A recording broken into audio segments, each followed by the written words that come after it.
Why are you so horny?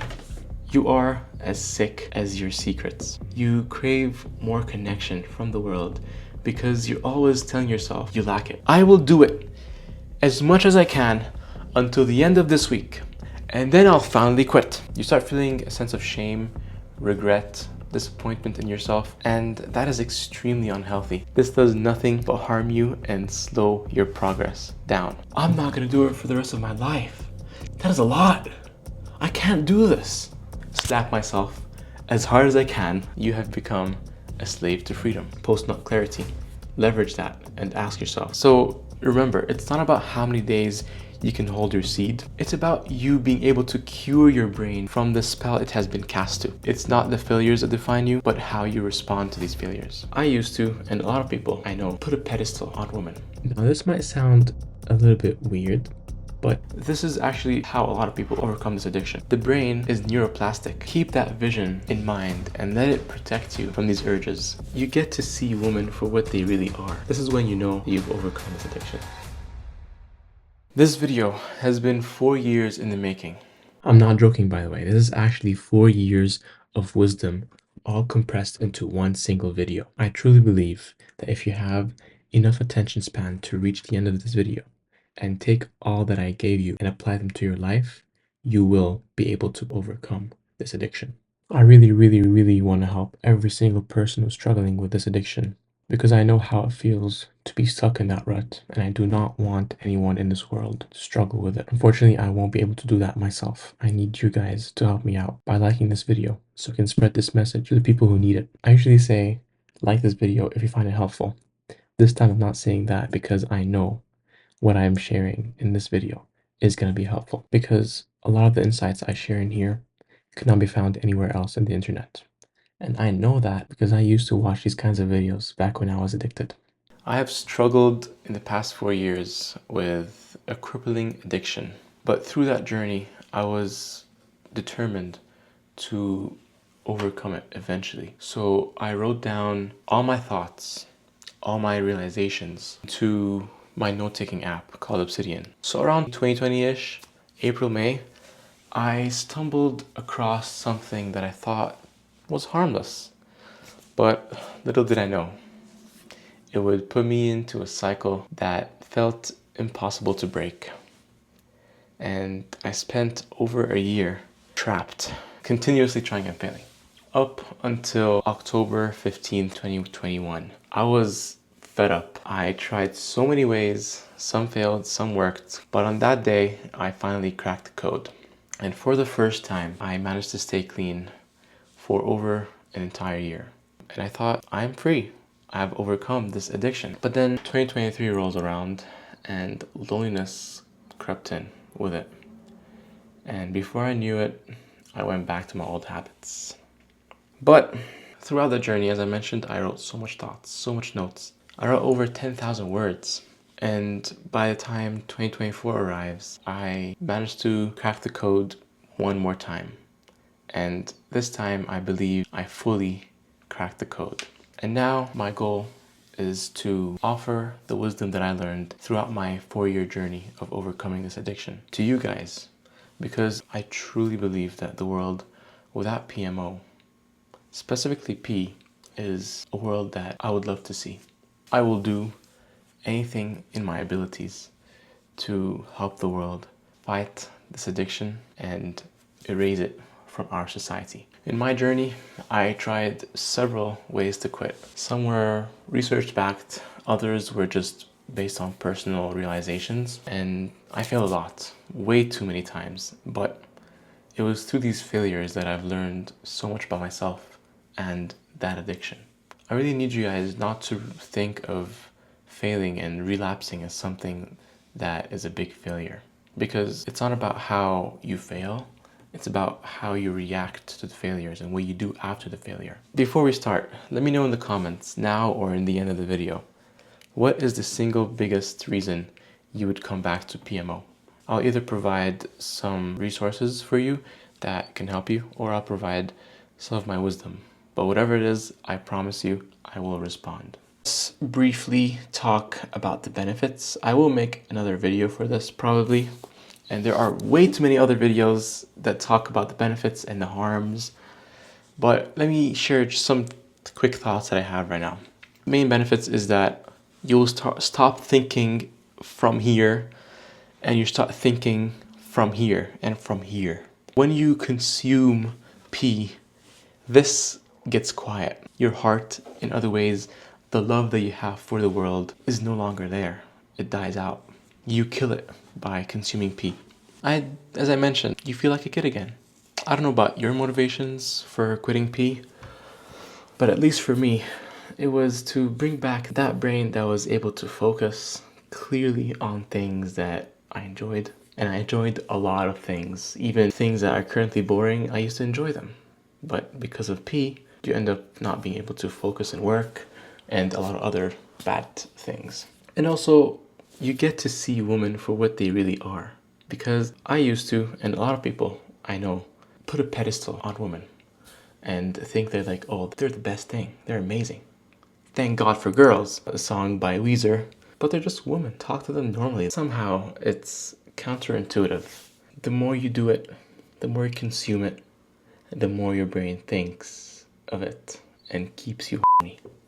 People think like, oh, you've been sober for a year?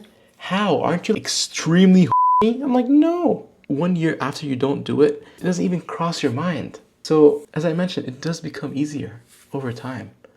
But when you do it all the time, people think like, oh, the more I do, the more I consume it, the more I stop thinking about it. People do PMO as a way to quiet the mind and stop being horny.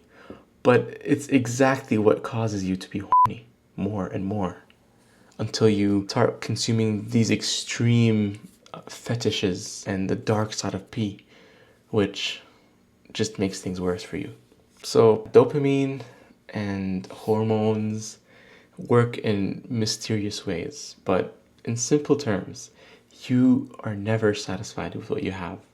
You always want more and more in pee and in life in general, but especially when you consume pee, you crave more connection from the world because you're always telling yourself you lack it every time you do it. I think this is very important, this note that I just shared. The more you do it, the more you crave connection from the world. Because when you do it, you are subconsciously telling yourself that you lack it, you don't have it. So you go seek it in very unhealthy ways. And this constant craving to want to be connected with the world, but you can't really because you're just stuck with connecting with your phone or laptop that you use to watch. The more you do that, it results in you not enjoying life, not being satisfied with life and what you have, not being grateful, as I mentioned. Because wherever you are, wherever you go, whether you're traveling the world with the hottest woman, with the best friends, you still feel a sense of lack within you. That pee temporarily fills that gap. But when pee is not part of your life, as I mentioned, doesn't even cross your mind. It shows that you are secure within yourself. You're able to give love to yourself and receive love from the world, whether if you're living alone or with friends or family, doesn't matter. You can still feel love within yourself and from the world around you by not consuming pee. You don't need pee to tell you that you matter, subconsciously telling you that you matter, because you know deep within that you matter. That also reminds me of a book I read over 2 years ago now called I Am, I think. It's called I Am. One thing that it talks about was the addiction. And it said that this addiction comes from that need to matter. Everyone has their own way of feeling like they matter in this world. Whether it's through the work that they do, through the friendships that they have, through the family that they always keep in touch with, whatever it is. But some people feel like they lack it. And once you feel like you lack that, you cling on to that addiction, to pee. Because in whatever way it is for them, they do not feel like they're connected and they don't feel like they belong to this world and its people.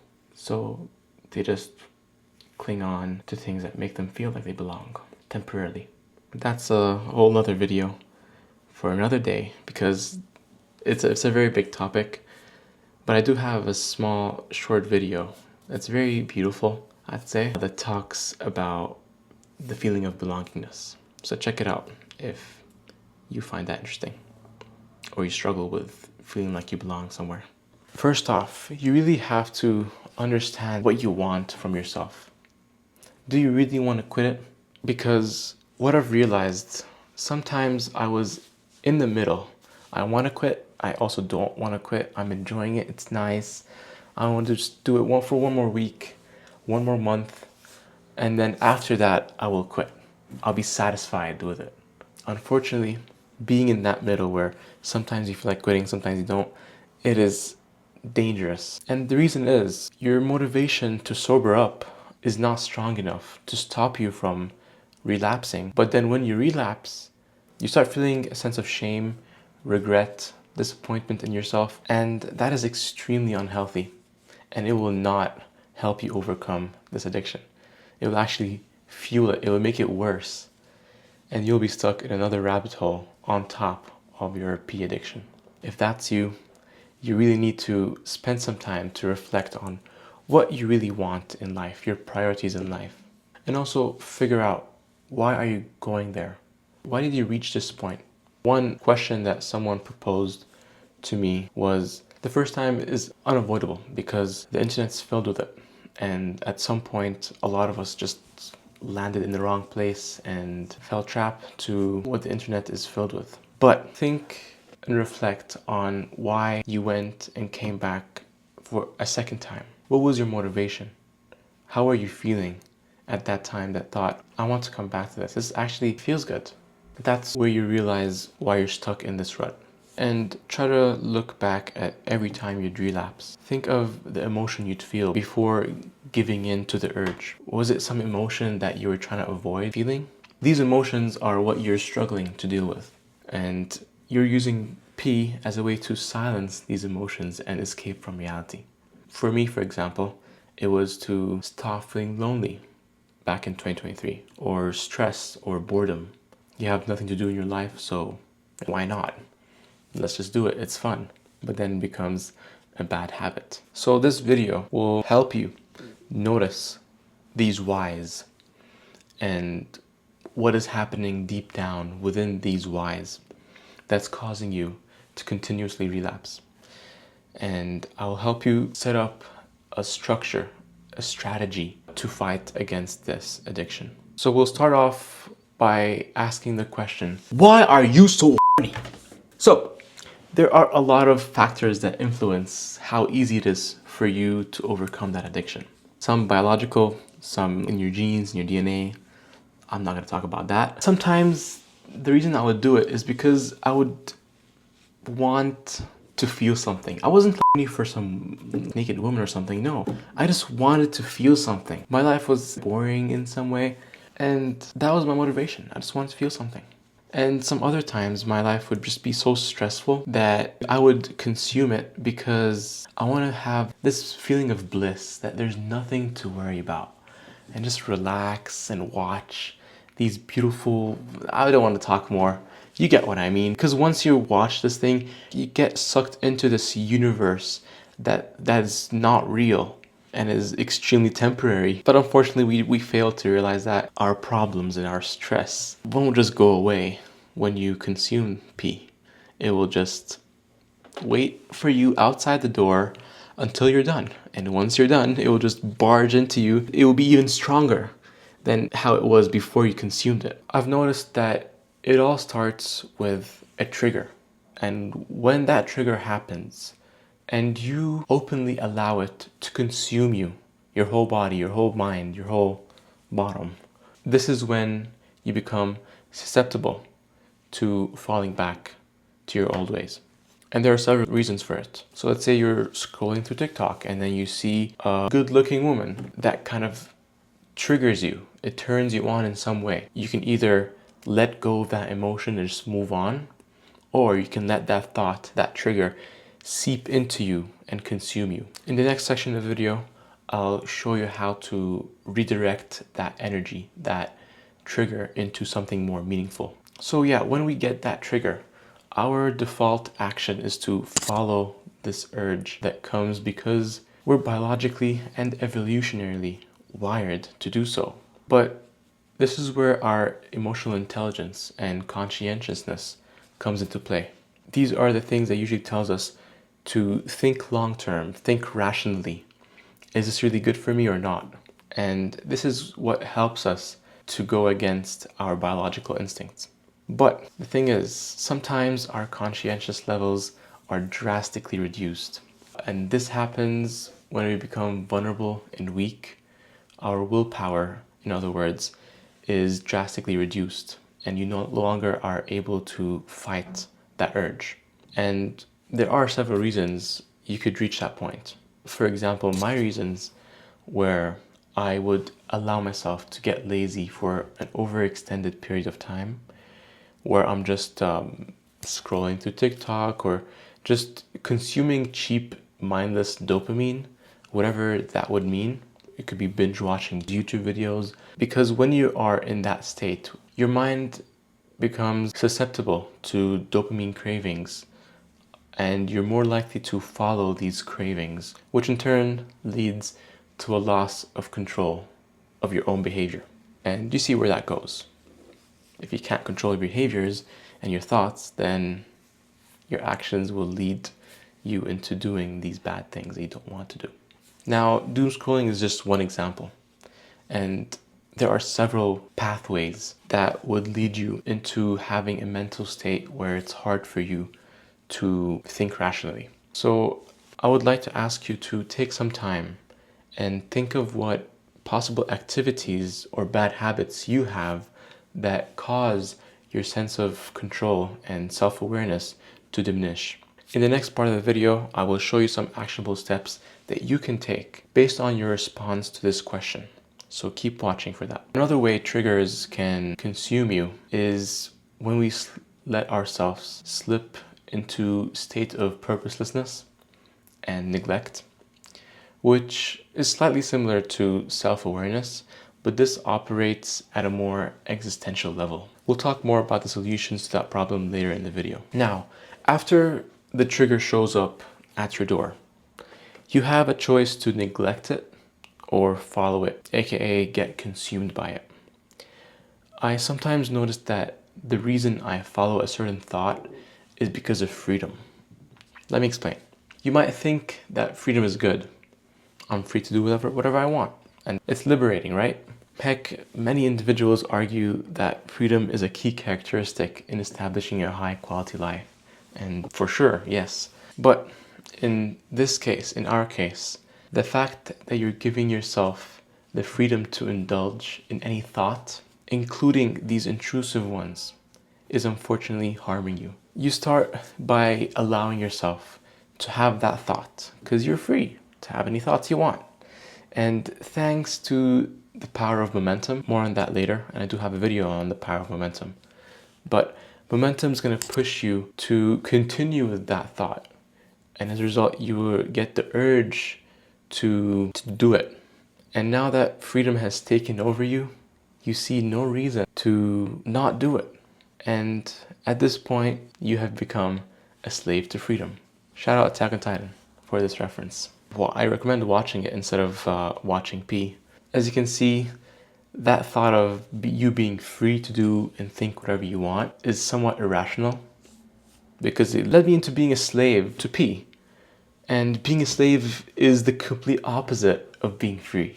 So I really encourage you guys to find your irrational thoughts that cause you to go back to your old ways. And on that note, I think it's extremely important to have principles and values that govern your life, because when push comes to shove, these values that you have are going to get tested, and they better be strong enough for them to help you win the fight against P. So now I need you to take a minute and reflect on the times you lost to these urges and allowed it to consume you. So ask yourself, how did you reach this point? What were the series of bad decisions that you took that led you to the point of relapsing? What happened that day that caused the trigger to emerge? What were you telling yourself as you were debating whether you wanted to do it or not? What were the excuses that you gave yourself?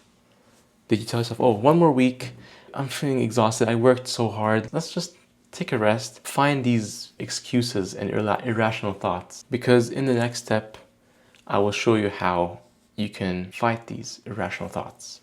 Once you've identified these triggers, it's time to talk about how you can overcome them and not fall prey to these triggers. This section of the video is one of the most important ones because it's literally about how not to fall to these urges. For this section, the main goal is to find ways to redirect these urges into something else immediately before they overwhelm your brain, your body, and impulses. So, as soon as you think of these things, the bad thoughts, try associating them with negative consequences. Rather than thinking of attractive women or feeling aroused, instead focus on the negative effects of giving in to those urges. Because your brain is hijacking you with positive feelings. Oh my God, this is what I need. This is my future. I am about to spread my seed to this woman. You have to stop these thoughts immediately and redirect them into what it really means for you if you fall prey to these urges and impulses. So just have this negative association with all possible triggers, including TikTok or anything else. I know it's gonna be very hard. That's what she said. But we're all capable of change. If I was capable of doing it, you are capable of doing it.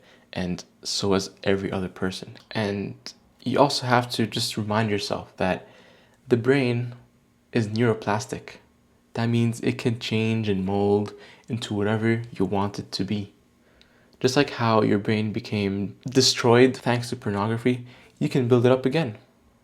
Just like buildings outside getting destroyed to get refixed into something that's stronger, better.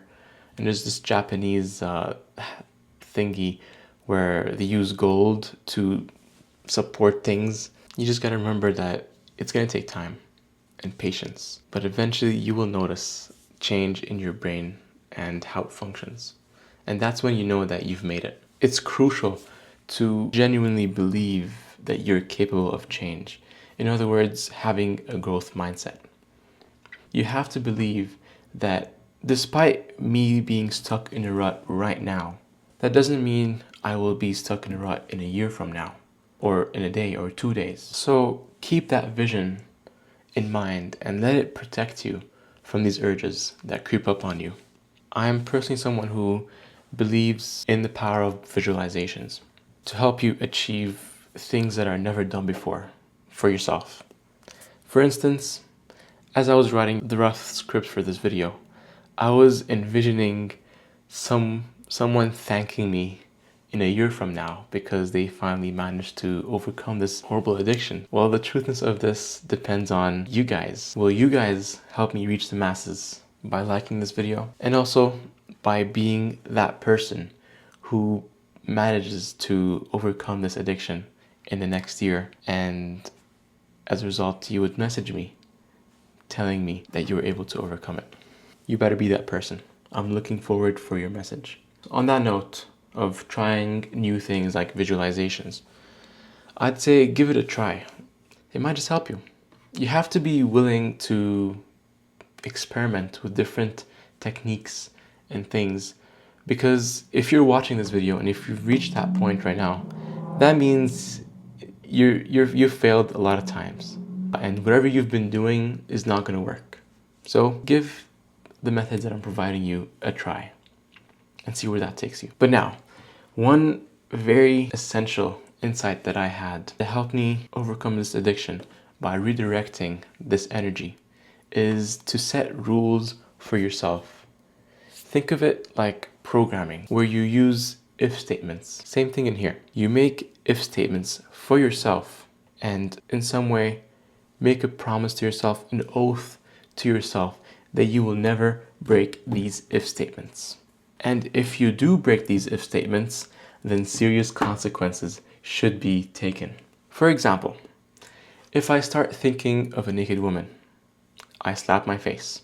I have done that several times, just randomly on the streets or all alone in the house. I just slap myself as hard as I can. Another one is if I just feel some sort of urge or I watch something that actually consumes me, as soon as you realize that, just go straight into the floor and do 10 push-ups or more, as much as you can. Because when you're doing these push-ups, you allow yourself to start thinking rationally because you bring up some oxygen into your brains, so your brain is more active and thinking more clearly. So I think it really helps. You can also have some band. Whatever wristband you have should be like some sort of stretchable band. And whenever you have any thoughts that could potentially trigger you, you can just pull and snap. As simple as that. I don't currently have one right here, but yeah, just like do this as soon as you think of any bad thoughts. In general, learn to associate P with negative things happening in your life. Write down your goals and your life aspirations and your purpose in life and what you want to really be when you're like old and what story you want to share to your grandkids. Then always remind yourself that P is stopping you from achieving that. As soon as you go back to P, these dreams start fading. Think of that. Doing all these if statements and ways to redirect your thoughts help ground you and make you more mindful, just like the 10 push-ups. Often urges take over because we're not mindful and aware of our thoughts. And similar to doom scrolling, as I mentioned before, you don't become aware of your thoughts anymore, and as a result, you become more vulnerable to intrusive thoughts consuming you. And discipline does play a big role in having a willpower to not do anything about these thoughts. But it's not just about discipline. And also discipline is not something sustainable. You have a limited amount of discipline, and as soon as you exhaust yourself, you become weak. It's a good time to remind you guys of what James Clear said in his book Atomic Habits. We don't fall or we don't rise to the levels of our goals. We fall to the levels of our systems. These if statements are essentially systems or habits and routines that guide you, and not really guide you, but it blocks these negative paths and keeps you in the right track of having a good life that you strive to have. This reminds me of the most interesting if statement that I made for myself a year ago maybe. The if statement is, if I feel the urge, stare at yourself in the mirror and envision yourself one day from now and how happy that person would be if you resisted the urge and found something else to redirect that urge to. So yeah, always be on the lookout for good rules to set. Be creative with it. And yeah, the point of these if statements is either to stop you from receiving a trigger in the first place or being consumed by a trigger and falling prey to it. For example, another really good rule that I had for myself, a lot of the times I would get these urges and triggers at night, right about the time where I'm supposed to be sleeping. I start having these intrusive thoughts because during the day, especially during university, I'm just way too busy. I don't have time to actually do it, which is good. But then the night creeps in and you could either have a good sleep or have a bad sleep and enjoy some pee. And if you're someone who doesn't really value good sleep, then the winner is easy to find. It's watching pee, of course, and sacrificing some hour or few minutes of your sleep. So for these people who usually are sober during the day, but then the night comes in, you start feeling extremely horny. You can set a rule. You cannot use the phone in bed.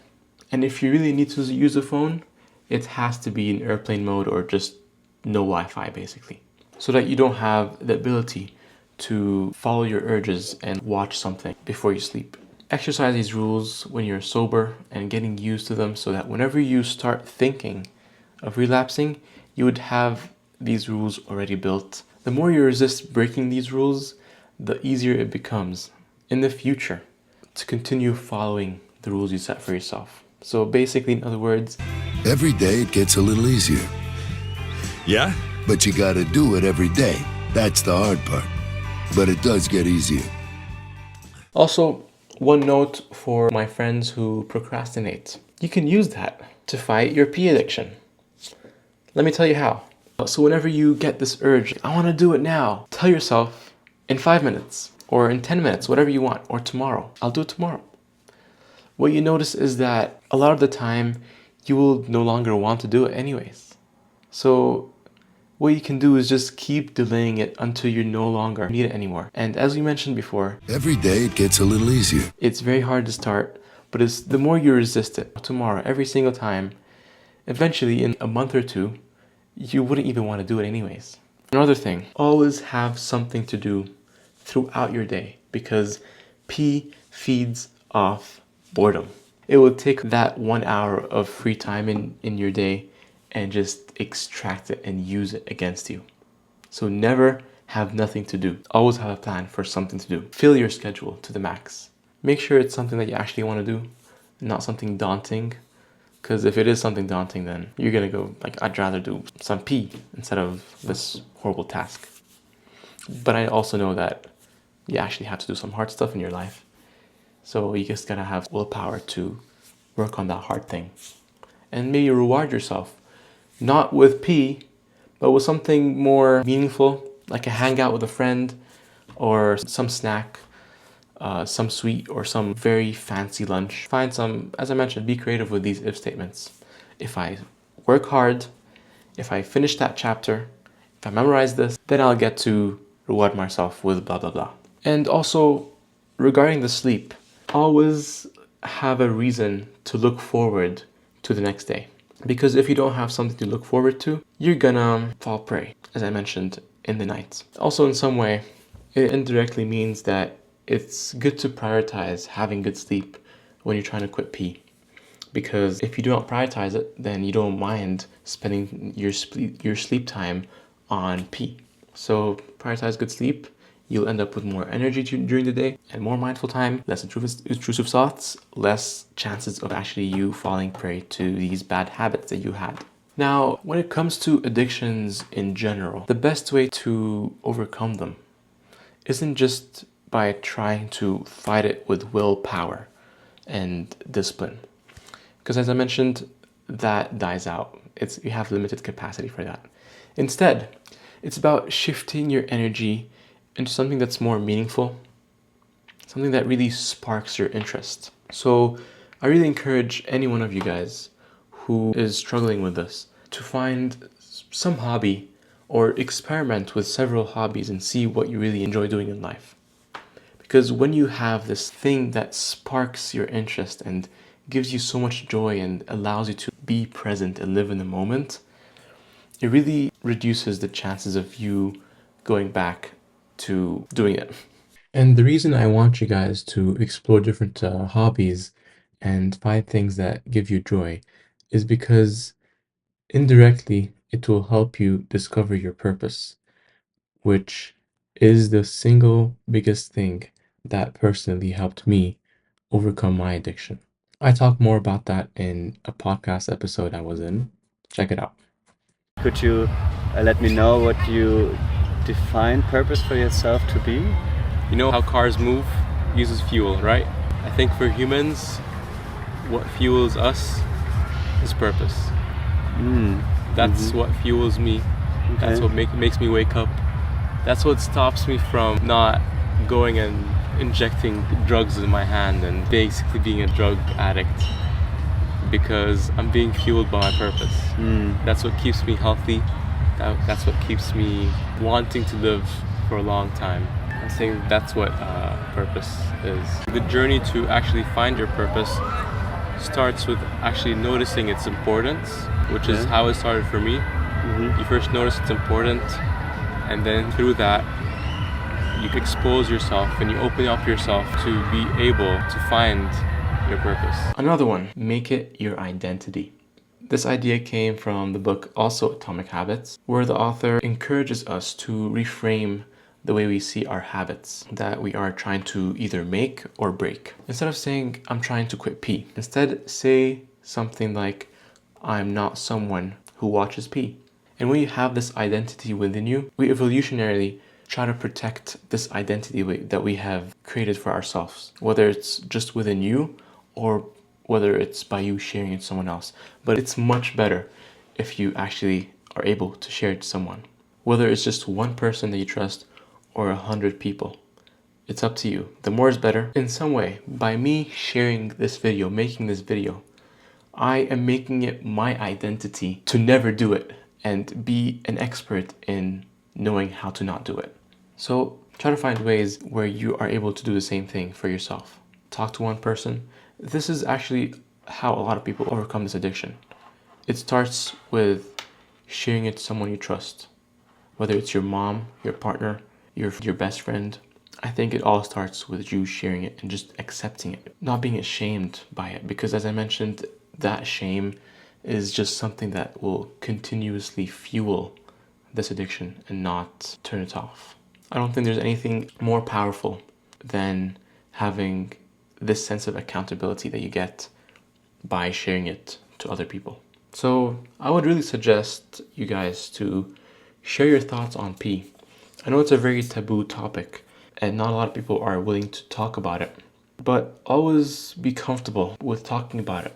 And if it's mentioned in a conversation, you know what to do. Share your beliefs on pee and why it is bad. For example, for me, when I was making the script and recording the video, people were asking me, what were you doing? What are you busy on, bro? Come hang out with us. I'm like, bro, I'm sorry, I'm recording a video. And he's like, what video? I tell them. I openly don't mind telling them. And it's up to them to react negatively, positively, ignoring my response. It's not my responsibility to think about, oh, how would they react if I start talking about pee? What if they're addicted and they're so ashamed of themselves? I don't care. I'm just sharing my thoughts and sharing what I truly believe is true in this world. And by you sharing that, you will attract people who are also believers of what you believe. So you'll find more friends who align with your values and beliefs. And also, during my journey to overcoming this addiction, I came across this quote, "You are as sick as your secrets." This motivated me to start opening up about my struggles. And that not only helped me, but it also helped other people who had no one to talk to about it. And if you have no one in real life to talk to about, join communities. Join my community. And another quote around this topic is, "What you resist persists." Carl Jung. And that made me realize that we shouldn't really make quitting pee our central focus of our life. It's like this classic experiment where if someone says, "Do not think of elephants," you start thinking of them. So same thing with pee. If you're just focusing on quitting it, you're just gonna come back to it eventually because it's stuck in your mind. So instead, focus on building a meaningful life where consuming pee isn't even something that comes to your mind, where you're connected to people around you, to the community around you, and you just feel loved by the world. This is when you know that you've overcome this addiction. And this reminds me of a clip from Dr. K, who really helped me in overcoming my addiction. So thank you, Dr. K. Here's a clip. Find meaning, find purpose, build a career, get physically healthy, go to the gym. So as you chase this insurmountable goal, every other part of your life will fall in order because that's what it takes to overcome. And so it's actually like really interesting. The process of overcoming their addiction means that they square away every corner of their life. There's also a karmic perspective that sometimes I've had discussions with my patients about because I'll ask them about this kind of stuff, right? Because it's about meaning. So why do you think you were given this addiction? And they'll kind of say that until I really fixed every corner of my life, like it always came back. It was a signal to me from the universe that I'm not living my life in the right way. And then once I started living my life the right way, the pornography addiction got fixed.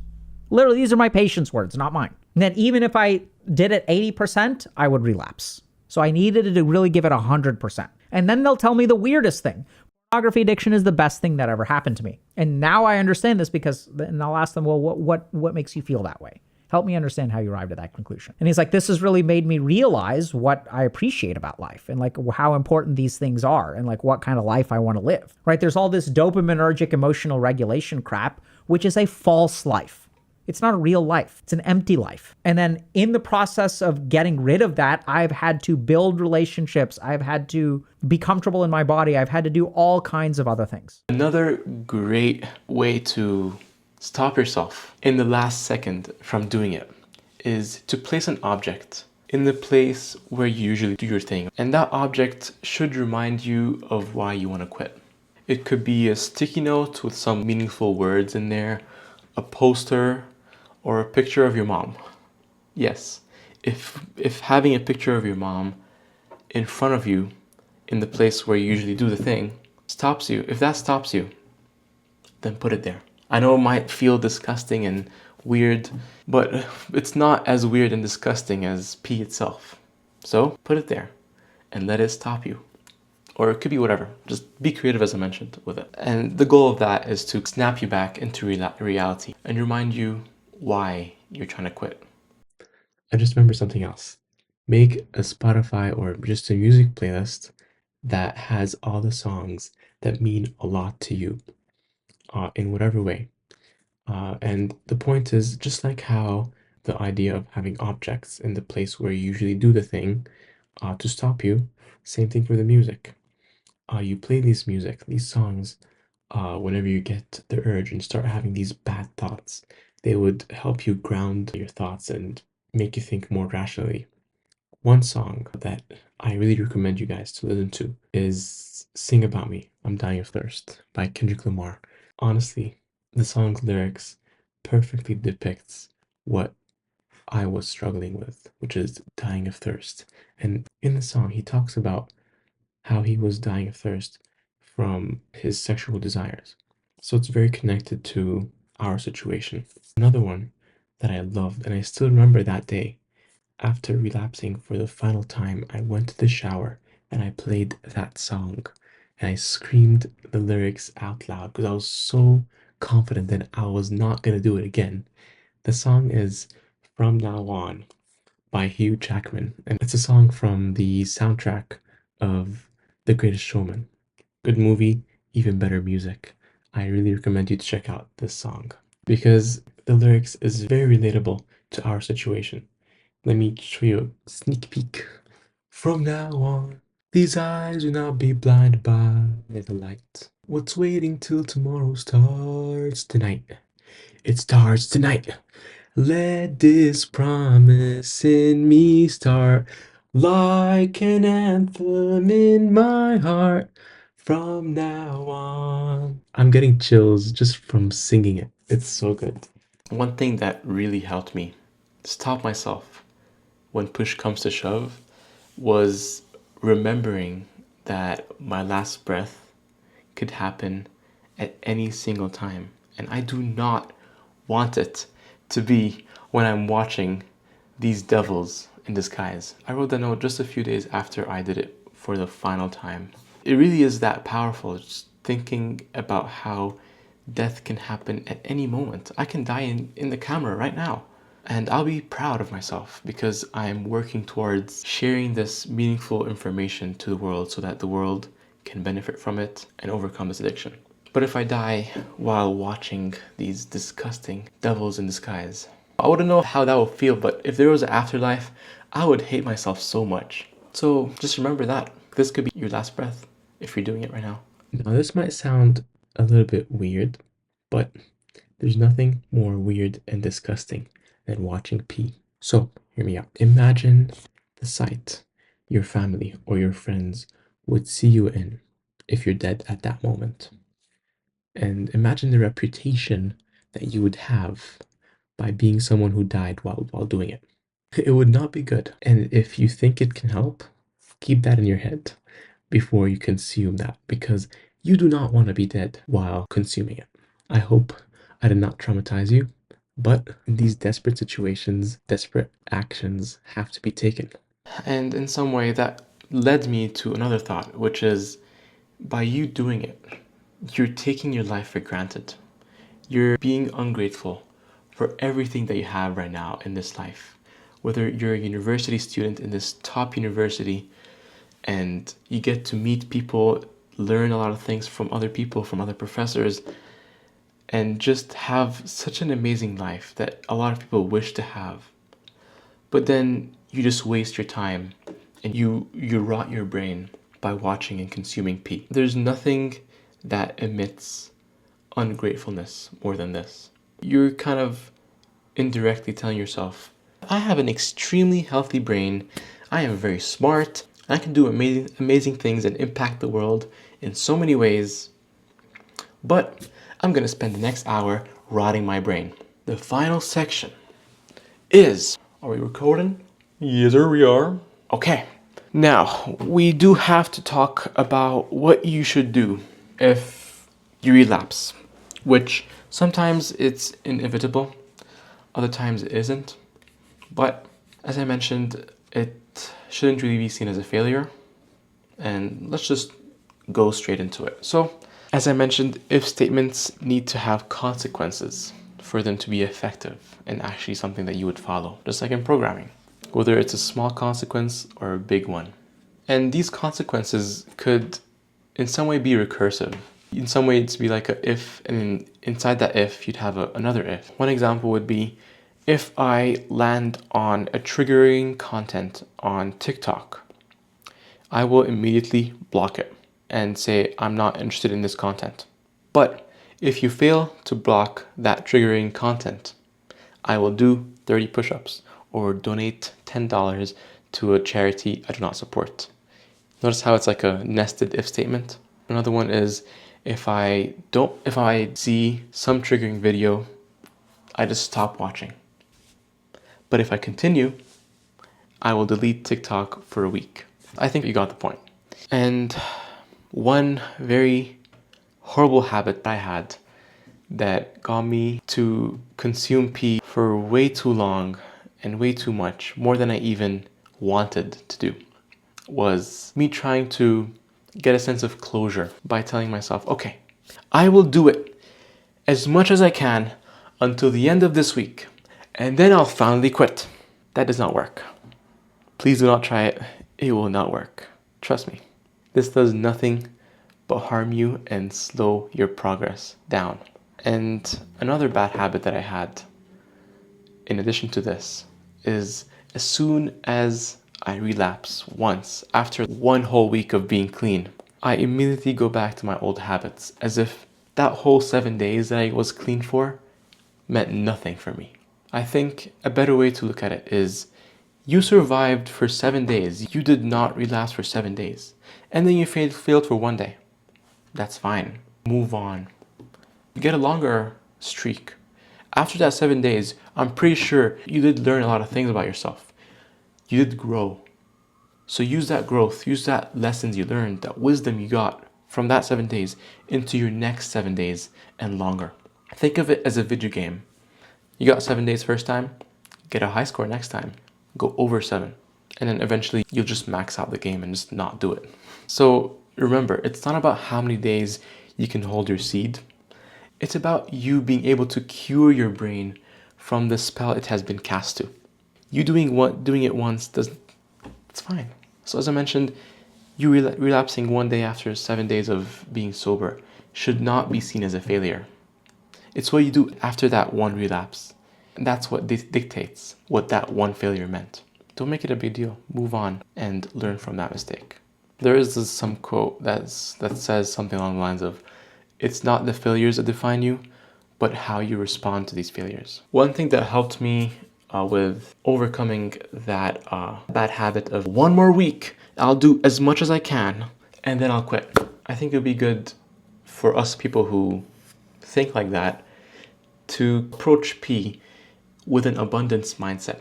If we think it's scarce, it's limited, and that's going to end soon, since we're trying to quit forever, that's what we tell ourselves. So you tell yourself, oh, it's going to be the last time, and then you won't be watching P anymore.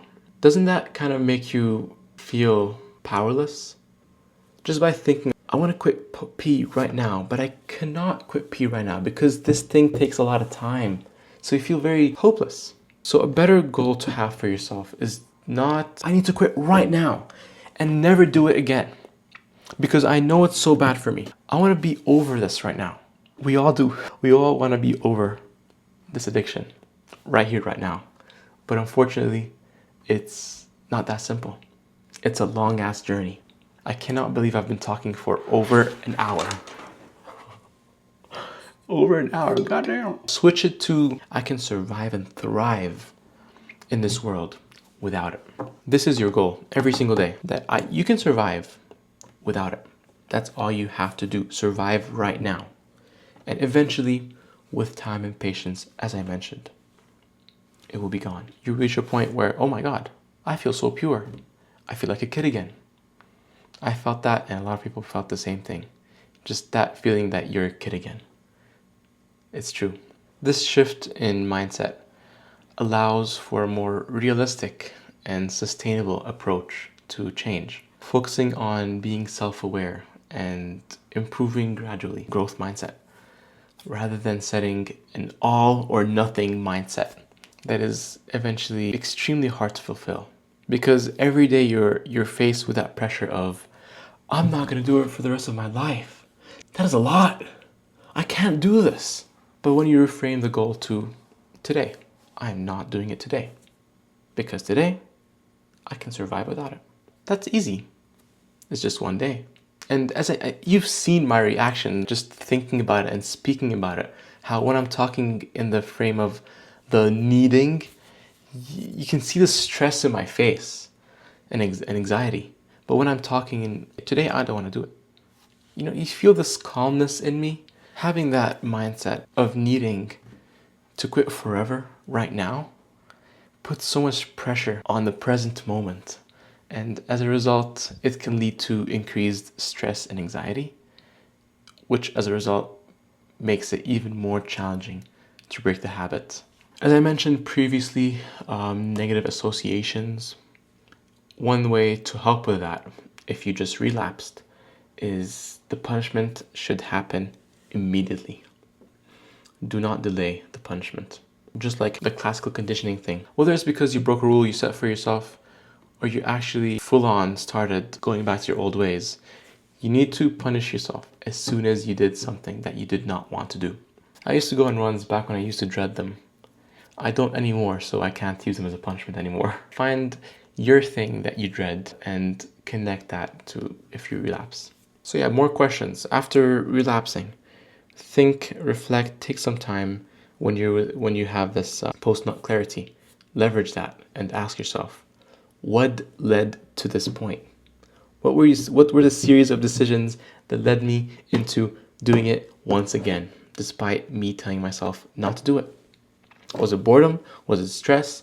Or was it a specific trigger that triggered you and you didn't have any rules for it? That means you have to make new rules for that specific trigger.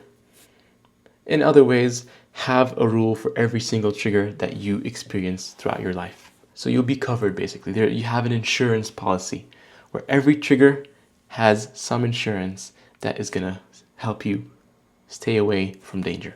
As I mentioned, these if statements, they grow with time. They get better and stronger with you. It's not like just a one-time thing. You put a whole one-page note with if statements and that's it. No, it's just like growth mindset. You grow your if statements. With that said, I will provide some more resources down in the comments, the pinned comment, or in the description. And you can do it. Anyone can do it. Be strong, be safe, and stay grateful. Since you guys reached the end of this video, I know you guys are determined to overcome this addiction. So to further help you guys in your journeys, I will give you guys a chance to chat directly with me or call me for free. You can do that by joining our Discord community, where I can give you personalized advice and resources. Just hit me up saying that you reached the end of this video and we can schedule a call. And of course, by joining the community, you get to meet and talk to like-minded people just like you. We're also on a mission to live more meaningful and fulfilling lives and build deeper connection with the world and its people, which is what our channel is all about. So I'll see you there. By the way, just a disclaimer, I'm not a replacement for an addiction therapist or a counselor. I'm just someone who has been through it, and I know a lot of lessons through that experience, and I'm willing to share them. That's it. So please talk to an addiction counselor if your situation is getting out of hand. Because sometimes there does come a point where nothing I say or you do can help in your situation. And from what I've heard, they do have very high success rates. One last thing, if you or someone you know is building some software to help fight this addiction, please talk to me. I'm a builder/entrepreneur looking to build or join a startup that's working on this problem. So feel free to contact me in any of my links below. But with that said, I am extremely grateful for you guys reaching this point of the video. I really hope you learned something, and I really hope and I do believe that you will be able to overcome this addiction. Please like this video if you found it useful, so more people who are struggling with this addiction can find this video. And subscribe for more content on how to live more meaningful lives. Peace out.